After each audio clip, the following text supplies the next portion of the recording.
following is a presentation of KSL Sports. Hello, Cougar Nation. Handoff middle. First down.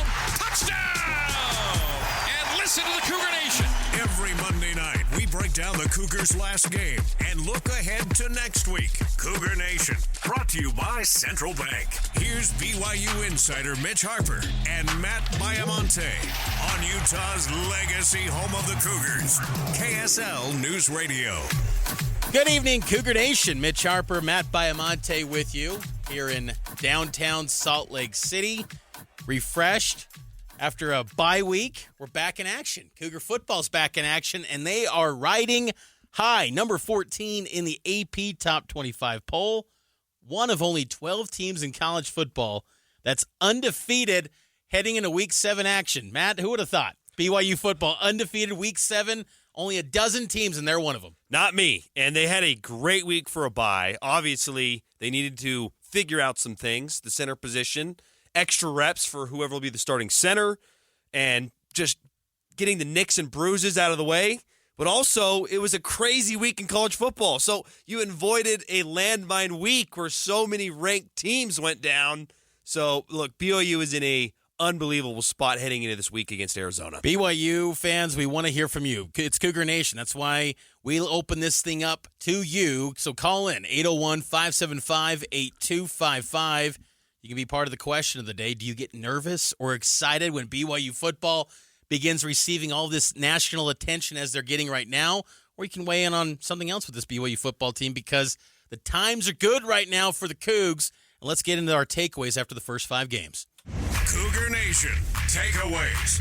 Mitch and Matt analyze BYU's last week of play and what it means for the next week. Again, that number is 801-575-8255. You can get on board with us. Share your thoughts on BYU football. Matt, what's your big takeaways right now for BYU football after 5 games? My biggest takeaway, I mean, there's a lot of different directions you can go with this, but my biggest takeaway is that BYU quarterback Jake Retzloff has far exceeded expectations. This fan base was split on Jake. To put it nicely, Mitch, we had many questions leading up to the season and even after the first couple weeks where a lot of you, Cougar Nation, I'm looking at you, wanted Gary Bohannon into the game to see what he could bring to the team. But instead, Jake has led this team to a 5-0 start. He is top 50 in terms of yards per completion. So he's pushing the ball downfield. He's generating explosive plays. He's got a 12-5 touchdown to INT ratio. He's thrown for over 1,200 yards, so he's on pace for well over 2,500 yards. If he keeps up this pace, right around 3,000, maybe a little less, these are numbers that you can win with. And look, I'm not saying he's perfect. I'm not saying he's the only reason this team is winning. Don't take it that way. This team is winning for a lot of reasons. But Jake Retzloff is also one of those reasons because the offense is scoring in the red zone. They're generating chunk explosive plays. I just think that he has far exceeded expectations. He is a much improved quarterback, and that's only one, but an important reason as to why this team is number 14 in the country and 5-0.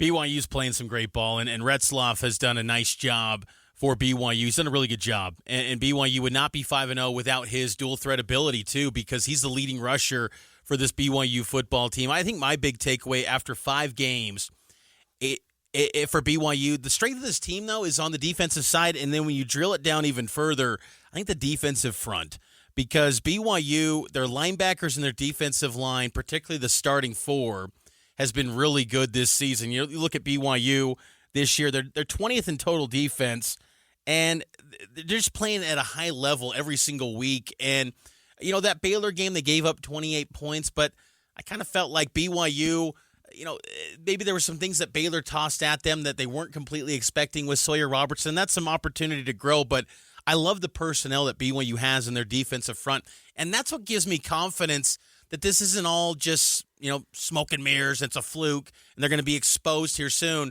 They've got strength in the trenches. With Tyler Batty, Zay Banya has been far better than I expected he would be this season. I really thought he'd be completely beat out by Logan Latui, who's been a nice piece as well along the defensive line. And then Blake Mangelson and John Nelson, I think, are making compelling cases to potentially be, maybe late NFL draft picks, undrafted free agent type players where they were probably not on NFL radars coming into this season. So I love what the defensive line is becoming, and then you got the linebackers who are absolute studs.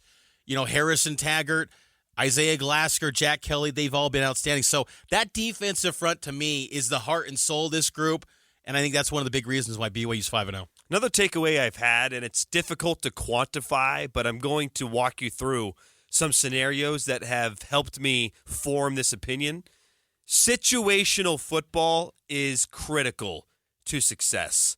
You can be a better team and lose a game because you're not situationally good. I think this BYU football team, Mitch, is much improved when it comes to situational football on both sides of the ball. Offensively, sure, they're not having as many sustained drives as we would all like, but when I talk situational football, think about that Baylor game.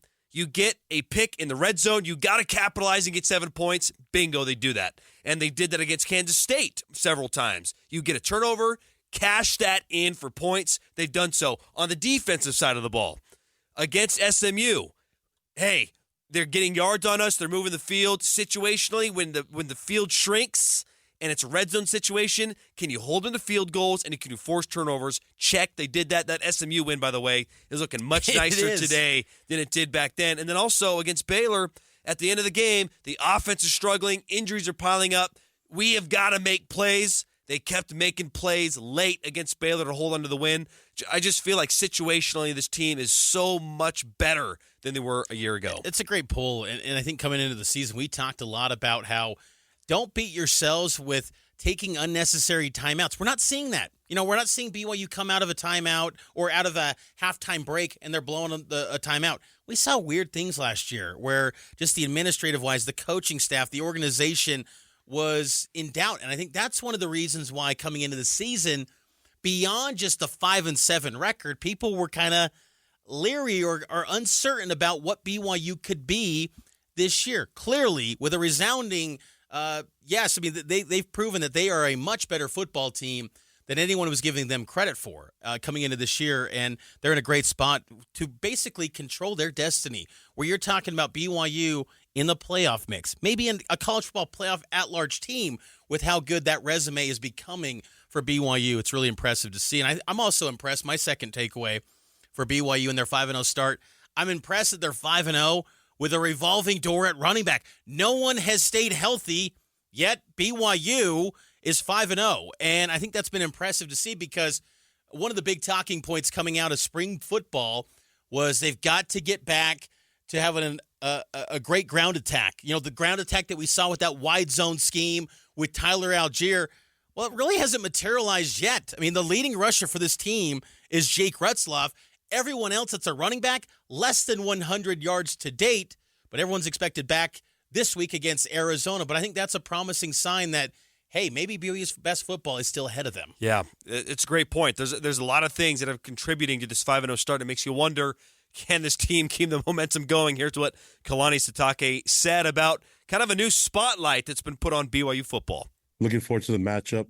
Looking forward to having them here at home. A lot of exciting things going on here this week. And the goal for our team is to stay focused and to stay humble, keep working hard. I know there's a lot of people talking about us, but I think the key for our team is just keep working, put your nose down to the ground and go to work and find ways to get better. That kind of leads into our question, Mitch, which is, do you get nervous or excited when BYU football receives national attention? We're getting some texts. We'll get to your text. We'll get to your calls on the other side. Taking our first break here in Cougar Nation. Central Bank is serving Utah County for over 133 years with trusted service, modern technology, and personalized care. Glad to have them on board for this year's season of Cougar Nation. Getting to your calls, getting to your texts here on Cougar Nation, which is sponsored by Central Bank. Let's hit a few texts when we get out to the phone line. Texter 6682, my biggest concern this year was the offense. We are putting up points, and if we make it to the red zone, we're getting touchdowns. Both of those make me more confident in our future. Here's another good one, 1352. This is sort of how I feel. I guess I'm spoiling my opinion for later, but national attention is BYU's kryptonite. That's kind of how I feel in a nice condensed sentence. We can break that down a little further, but Mitch, let's get out to the phone line right now. We're going up to South Jordan. Carson, are you nervous or excited about this national attention the Cougars are getting? I'm really excited, because back when we were in the independent, we didn't get the attention even though when we were winning. But now the Big 12 really gets us up there and gets us pumped up. So I hope the boys can really do good this week and keep us up and get a good win this week. Carson, what's your prediction this weekend against Arizona? How do you think it plays out? I think we can do really good. It's all about just Jake Retzlaff throw the ball. Just does he get the ball to the receivers really well this week? And I think we can win this one because it's at our house and we have a great fan base. Thanks, Carson. Appreciate the call. And yes, I think if Retzlaff can get the ball to his playmakers, BYU will have a great shot. And hopefully some of those playmakers include, LJ Martin. I think everyone's excited to see what's next for Sione Aimoa. Yeah. That was tantalizing in that Kansas State game. And it's he's gone for 2 weeks. It's let's see a little bit more of that. Yep. And then, of course, LJ as well. Let's get back out to the phone line. Our dear friend, Linda on Cougar Nation. Linda, what's on your mind this week? Oh, I'm looking forward to us playing on Saturday, and I'm real happy about that we get to be on Fox. Yeah. It's going to be so cool. That's kind of crazy. Does that make it more exciting that this has, look, if you don't know, we might be breaking some news here. Hang with us, Linda. But Big Noon kickoff is coming. The Gus Johnson, Joel Klatt, the top Fox team is calling the game. Does that make it more exciting with this extra attention? Absolutely. I think it does. Of course, I'll listen to Greg Rebel because I'm blind in it, and he really is him and Hans Olsen. Hans. I like them both. They are wonderful. And so when it comes to the game, I've got to listen to them. Are you guys going to be on the air too before it starts? Yeah, we'll have some airtime as well leading up to kickoff. But appreciate the call, Linda. BYU Arizona kickoff on Saturday, 2 p.m. this Saturday here on KSL, and then of course Network TV. What time Fox. should fans get down to Provo with Big Noon? Yes, so it starts at 8 a.m. So we still don't know the location yet. I'm assuming There's only one location for it to be, in the West parking lot. Where else would you put it? Well, I was thinking because you have to have the mountains in the background. You can't put it in the other by the Marriott Center. That would look horrible. You got to have that background view of the mountains, and that's where College Game Day was in 2009. The last time BYU had a national college football game day or pregame show. And that's what Big Noon Kickoff is with Urban Meyer going to come make his return to Provo. First time since 2003. How many Team Down South references do we get in this show? I'm sure there'll be – I would like to think Urban's moved on. Remember that 2020 season? He was saying BYU was like one of the two best teams in college football. True. Good point. He was hyping them up. He thought they were going to just cruise through Coastal Carolina, and – so he was pretty complimentary, and I think him and Kalani, I know they didn't coach together, but they've crossed paths in some capacity. I think there's some respect there for Kalani. But at BYU at large, I'd like to think Urban, a Midwest guy, has moved on completely from all of that. But, I mean, once you taste BYU-Utah rivalry, it kind of just sits in your soul. So I can understand why you don't ever move on from that rivalry. You don't. Once you've Ever. experienced that and you're a head coach. And look, I think Cougar fans will probably be a little bit chippy, not chippy, but maybe have some signs geared towards him because I hope they do. Let's face it. If it wasn't for him, Utah doesn't go on some of the run that they've had. Like it kind of changed. If it wasn't with for Urban. him and the momentum he built, do they even get invited to the Pac-12? Yeah, so that'll be fun to see Urban there, and then we'll get Gus Johnson, Joel Klatt in the booth. It's going to be a great time. Like Gus Johnson.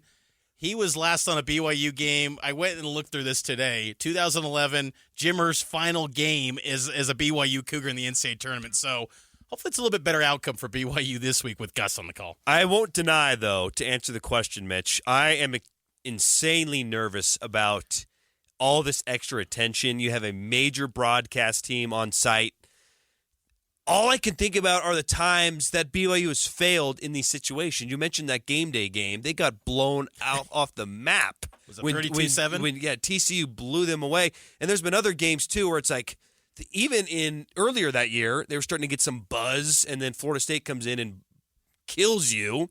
Think about some of that 2020 year's a good one, too, because even while they were winning, you'd get the playoff dude, the committee chair up there. Well, Barta. Their resume, it's Barta. crap. They just can't make it. And then that led to the Coastal loss, and the most recent one that really comes to mind is 2021. Boise loses, and you got one of my favorite guys, Dave Pash, comes in, and it's that rainy, kind of nasty game against the Broncos. You're like, this Bronco team they're no good.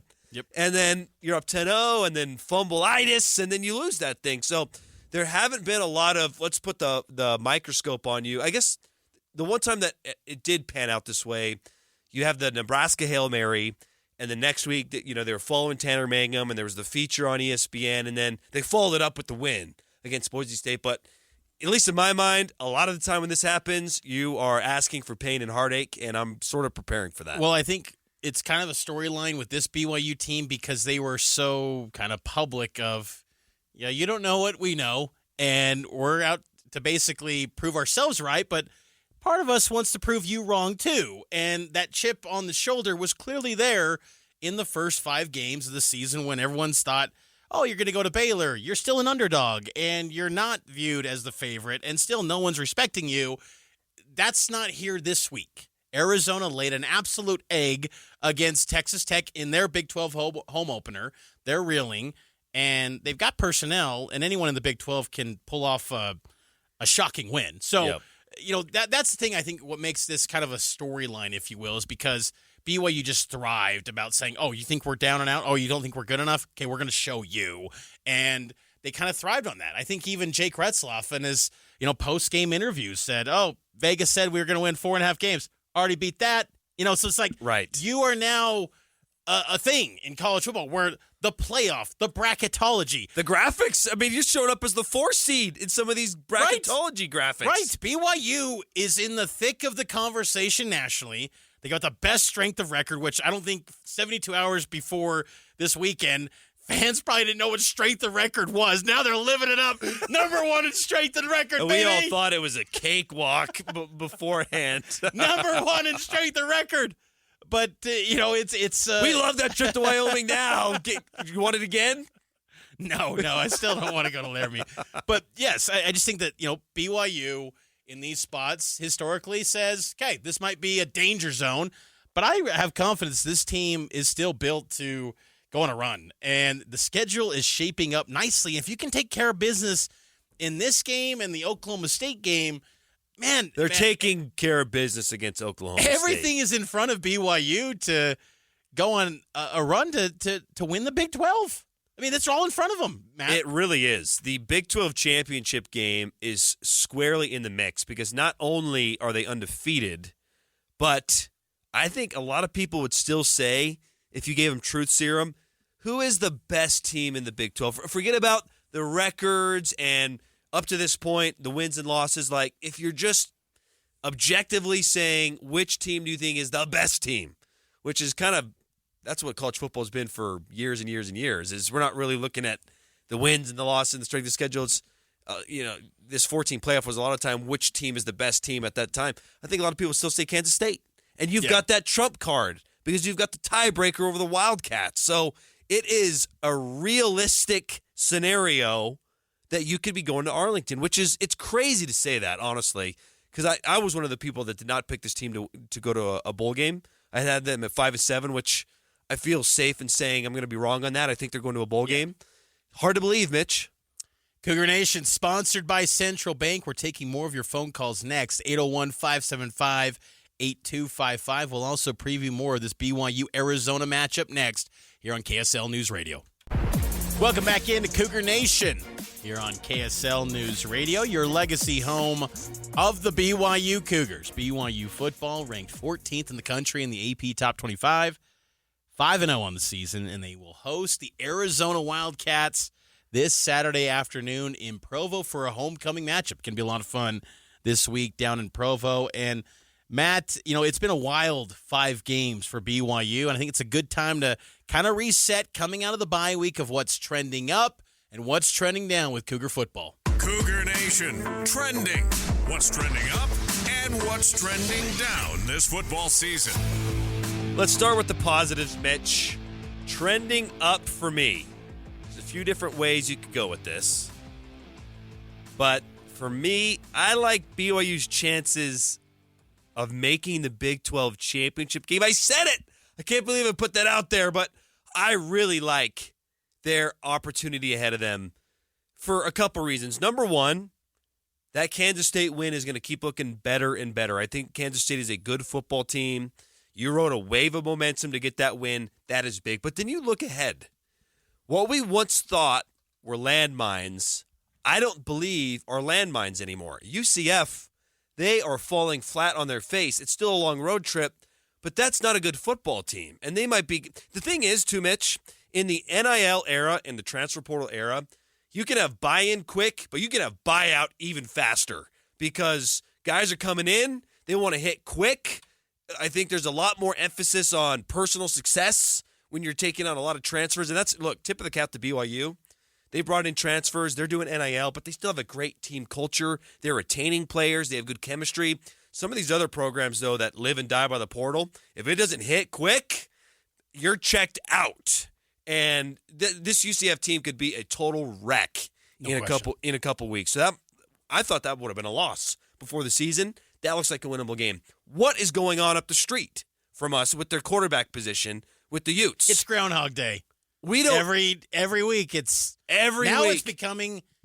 They got to wait on clearance from a doctor. That was kind of revealing for Winningham. So we're gonna get another Pete Thamel tweet on Saturday. It is a game time decision. Cam Rising is gonna go through warmups. If it's not Cam Rising, and even if it is at that point, did he ever shake off the rust? Did the team move on? Did they go in a different direction? And if it's not Cam Rising, if it's Isaac Wilson, I don't love true freshmen in rivalry games. That's a recipe for turnovers. We've lived it. BYU fans have lived that before. So I think everyone thought you're losing against this experienced Utah team with Cam Rising. That team's gone. I don't really know what team that is up there, and especially after the loss against Arizona, I don't know what's happening. That has become a very winnable game. And then you look in November, Kansas absolutely stinks. Arizona State is maybe that one game that I thought was a sure win that now I'm a little concerned about. Yeah. But that schedule ahead, it is very manageable. The door and the path is there for you to go to Arlington. And that's exciting because BYU, man, you can have the chance here to really say, okay, post Oklahoma, Texas world in the Big 12, BYU wants to be a top dog. And just from a narrative standpoint, that would be just massive for BYU. And it's truly in front of them. And I think Cougar fans should dream that, those heights, because that is there for the taking. It's not just some pipe dream. Like, it's there. Like, watching all these Big 12 teams, BYU is just as good, if not better than all of them. That's why I've got them number one again in my Big 12 power poll. For me, what's trending up is the turnover margin. It's been kind of underrated a little bit because, offensively, the turnovers have always been magnified for Jake and the turnovers that he has had. However, BYU is 21st nationally in turnover margin. They're creating opportunities to take away possessions from these opposing offenses. You saw it against Baylor a couple weeks ago when Blake Mangelson came up with the interception. John Nelson had the tip at the line of scrimmage. So BYU's defense is generating havoc in more ways than just sacks and TFLs. They're getting takeaways too, and that's promising because when there are games where the offense maybe isn't playing its best, as we saw against SMU, you've got a defense that can give your offense a short field, and that gives you hope. And I think that's going to be a critical piece for this week's game because you've got to get the ball away from Noah Fifita because he's had some ups and downs this year, but, man, when he's on, he can look brilliant and be one of the best quarterbacks in the Big 12. But turnover margin, I don't think it's got enough credit so far for BYU through 5 weeks. Trending down for me, and this is a little nitpicky, but the continuity on the offensive line, that's trending down. There's a pro and a con here. The pro is you've already juggled this season. because it's not like it's been the same 5 offensive linemen every single week. You've had injuries at that right guard spot. You've found a way to keep this group tight and productive. I mean, the running game hasn't been as productive as we wanted, but it's been serviceable. It's been enough to get to 5-0. But now you lose Connor Pay, and I have real concerns at how you're going to keep it together without him for an extended period of time. You're really lucky. You have 2 byes during his injury stint, so he's not missing as many games as you would typically expect in a football season. He's got potential to miss, 3 games? Yeah, 3 games. I guess he did miss 3.5 because he missed half of the Baylor game, but that'd be unbelievable if he made it back for the Utah game.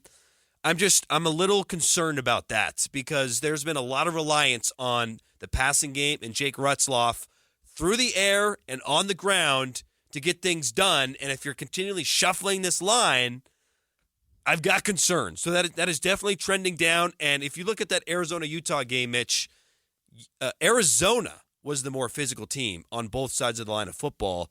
That can't be the case if you're going to beat the Wildcats this Saturday. So it's going to be fascinating to see who wins that starting job, why Pay is out, and how they keep things together. The absence of Pay, and just to kind of follow up on that for my trending down as well, is the depth along the offensive line. I think it's gotten better a little bit, but, man, the hit of losing Pay just reshuffles everything because then you potentially pull Sonny Mocassini over from right guard to center. Personally, I would just go with him at center. You got some snaps with already game snaps of getting used to that, but Bruce Mitchell in contention for that center spot as well. I thought Bruce Mitchell played better at right guard at that Kansas State game. I think give him another crack at that spot. He even beat out Austin Leausa in game against Baylor. But just there were some concerns coming into the season about the depth at O-line. You know, how comfortable are they in that second unit? You know, I talked with TJ Woods a few weeks back, and he liked the growth in some of those players, like a Trevin Osler, Weston Jones, Jake Griffin. But you're teetering on the edge where you might have to go to some of those guys. And that's a big drop from ETN to one of those guys, or from Waylon Lapuaho to one of those guys. And you still got Leia Usa, who can be kind of a jack of all trades, who could play any of the 5 spots for BYU, but you can't afford any more injuries there. No. You've got to stay healthy at that offensive line. That is critical for BYU, because if you take any more personnel hits there, man, and we saw a brief moment of that when Waylon got banged up in the Baylor game. Luckily, he came back, so hopefully BYU can stay the course and maintain their relative health to this point at that offensive line, because they've got to keep that starting 5 intact. Any more hits, it could be worrisome. Can I ask you this quickly? Where, as of today, I know there's a lot of football left to be had, but as of today, where, if at all, do you see this magical run coming to an end? Well, the thing is that the nice thing about this run, you can have losses. You can lose games. We have to remind ourselves that BYU does not have to be perfect. This is not like Independence. Utah's got a loss. Kansas State's got a loss. I think it's just you have to take care of your home field. You've got to take care of Provo. And if you can protect Lavelle's house, as Kalani has talked about so many years with this team, you will be in Arlington. I believe that because I believe you will get a breakthrough on the road, whether it's Utah, UCF, or ASU. You've only got 3 road games left. And I think you'll get one of those. So a 10-2. You think 10-2 you're in with the? I think so in the Big 12 because you've got the tiebreaker over K-State. Yeah, it's a big deal. So you have to just take care of business at home.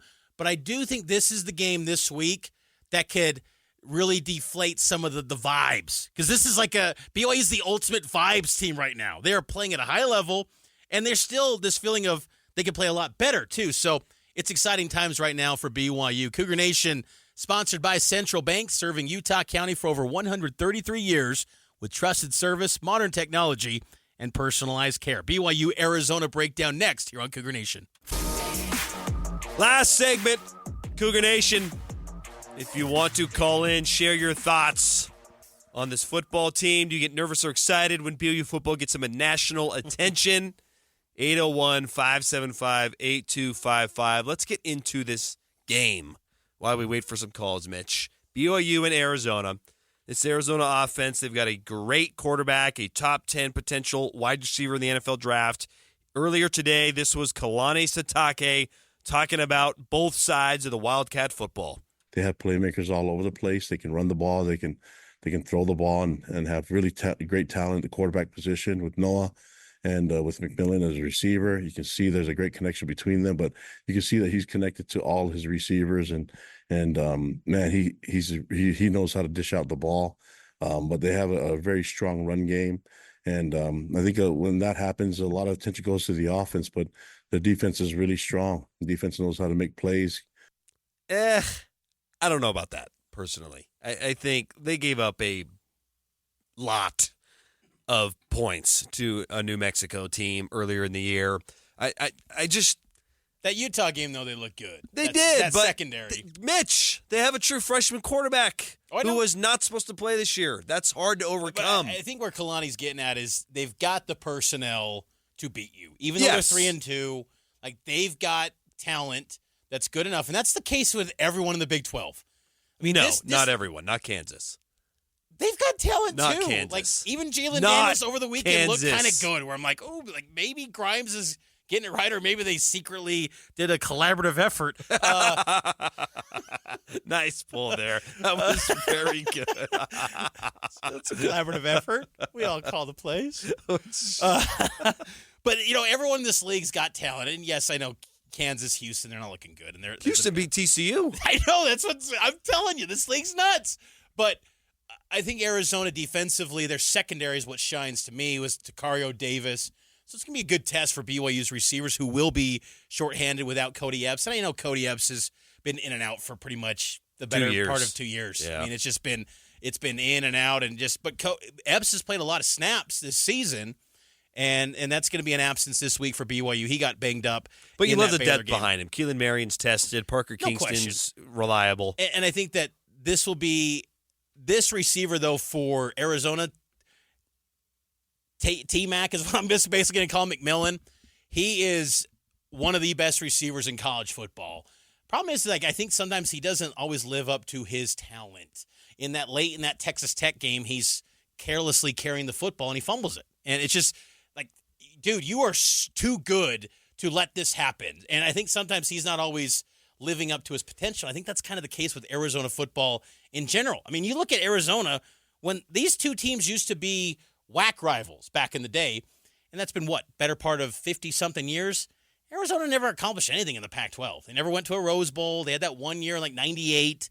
They were pretty good, but Desert Swarm a bit in the 90s, but really haven't done much. And this was some of the most hyped seasons ever coming into this year for Arizona, and they've stumbled out of the gates. Like, here we go again. Arizona's just underwhelming, but this could be a game for them where they really get back on track. If they win this one, it really sets the table for them to get on a run once again. Yeah, I'm really curious to see how the Rock impacts this game, because Arizona, they just weren't rattled by the muss a couple weeks ago. What is the Rock going to do?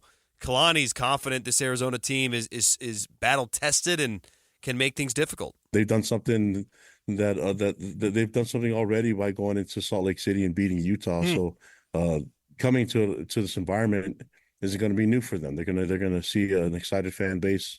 I'm excited that we get to play at home, but we can't look at that as the only advantage that we have. The muss doesn't quite hold up as strong as it normally does when only 10 points are put on the board. I would just throw that out there. But the Rock it's shifting. Like, I mean, I know we're Cougar Nation. We're you could say, oh, they're a little bit biased, but the Rock has stepped up in a big way. Over the last 10 years, when the Rock started to become a thing, and everyone's like, oh, they're mimicking the Muss. Yeah, probably to some degree. The third down jump and all that stuff. But BYU's intensity, I was saying this on an Arizona radio station earlier today. I said, game day at BYU games, it's just, there is so much passion from BYU fans. They don't need a beverage. They don't need liquid courage. They just care and want their program and their team to reach the highest levels. And I just think BYU fans are going to be so intense. They're going to be almost it's almost going to be like, hey, when kickoff happens, like, this team better not play a little too overly excited, because I think it's going to be off the charts, the scene in Provo this Saturday. Let's get out of the phone line, 801-575-8255. Jordan from West Jordan.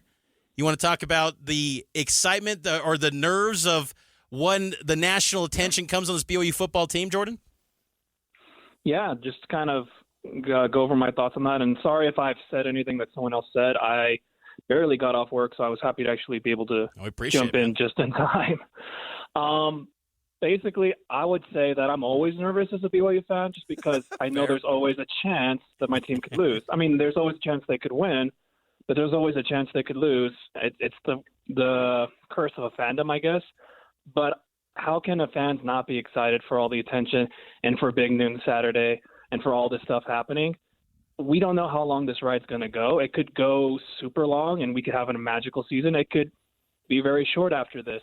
This is the moment to just be excited and be happy as fans that we get to have this and take it to advantage, right? Like, especially to The Rock and to all the fans who are going to try to go on the show on Saturday. I'm going to try to actually go down myself if I am able to. Nice. Just represent the church, represent the fandom. That though you're not a member of the church that's behind BYU, represent our fans. Our fans are the best, no matter you are LDS or non-LDS, whoever you are. Our fans are the greatest, and that's the best thing we can do with this attention is just bring that attention to the fans, to the school, what it represents. And I think the players themselves have been doing an amazing job, especially Kalani Sitake. That's why he's my coach. Love the call. Thank you. He brings up a good point. And I will say this does feel a little different than other years just because, one, you've got some road wins under your belt. Mm-hmm. Two, you've already overcome a lot of adversity. And three, if we're being real, Mitch, they haven't played a great football game yet. No, and they're the better football team. Yeah, that's a great BYU point. is the better football team. Go in there, at home crowd behind you, show up and play like you're the better football team because you are. And I think that's the thing here is that BYU, like Arizona's got some moments, got some individual guys, but as a collective whole, BYU is the better football team. They are the favorite for the first time this season since, well, I guess, Wyoming and Southern Illinois, but this is the first Power 4 opponent where BYU's a favorite. And act like it and deliver and say, you know what, all these metrics and stats and this national attention that's building, validate it. Because then this rocket ship will start to take off, folks, because it'll be quite the ride for BYU because I don't think it would slow down anytime soon because I know Kalani and the team aren't going to be looking ahead, but they're going to beat Oklahoma State. Oklahoma State's a train wreck, and they could really go off to a incredible start. This is the key, though. This is the game when the spotlight is massive. You got to deliver on it. Have to deliver. It's in a little bit of a weird time spot that early afternoon. They're not there a ton. But if they win this game, too, I think you realistically can start to look at airfare and hotels for Arlington. Oh, jeez. I'm going there, Mitch. I'm going there because enjoy the moment, as Jordan said. Yeah, there's not a lot of hard games left. This is one of the 3 hardest games left. If you pass this test, I'm feeling really good about beating UCF. I'm feeling a lot better about beating Utah, but it all hinges on Arizona. Cougar Nation sponsored by Central Bank. This Saturday, BYU, Arizona, kickoff at 2 here on KSL.